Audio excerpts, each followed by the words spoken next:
প্রেমে বিচ্ছেদ হওয়ার কারণে যদি তোমার মরে যেতে ইচ্ছে করে, তবে বাড়ির আশেপাশের কোনো হাসপাতালে গিয়ে দেখে এসো। মানুষ একদিন বেঁচে থাকার জন্য কতটা লড়াই করে। সামান্য অভাবে যদি তুমি দিশেহারা হয়ে পড়ো, তবে রাতের আধারে রাস্তার দুপাশে ঘুমিয়ে থাকা মানুষগুলোকে একবার দেখে এসো, যাদের পেটে নেই ভাত, মাথার ওপর নেই ছাদ।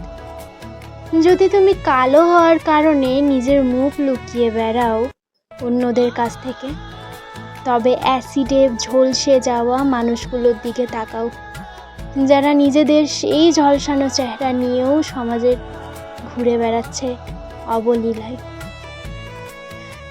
মেয়ে না হয়ে ছেলে হলে ভালো হতো, কিংবা ছেলে না হয়ে মেয়ে হলে ভালো হতো। যদি মনে হয়, তবে আমাদের সমাজের তৃতীয় লিঙ্গের প্রচলিত ভাষা হিজড়া মানুষের দিকে তাকাও, যারা নিজেদের পরিবারের থেকে বিতাড়িত হয়েও জীবন চালিয়ে যাচ্ছে সমাজের সাথে তাল মিলিয়ে।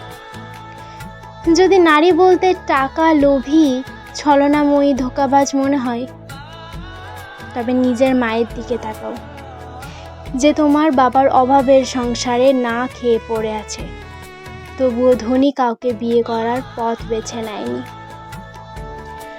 যদি পুরুষ বলতে দেহলোভী, মেয়েবাজ মনে হয়, তবে নিজের বাবার দিকে একবার তাকিও, যার ছোঁয়ায় নেই কোনো লালসা, আছে শুধু মায়া, মমতা, স্নেহ, যে তার মেয়ের সবচেয়ে নিরাপদ আশ্রয়স্থল। নিজের মধ্যে যদি কখনো অহংকার এসে পড়ে, তবে কোনো কবরস্থানে ঘুরে এসো, যেখানে তোমার চেয়ে বড় বড় জ্ঞানী, সুন্দরী এবং সফল ব্যক্তিরা মাটির নিচে শুয়ে আছে।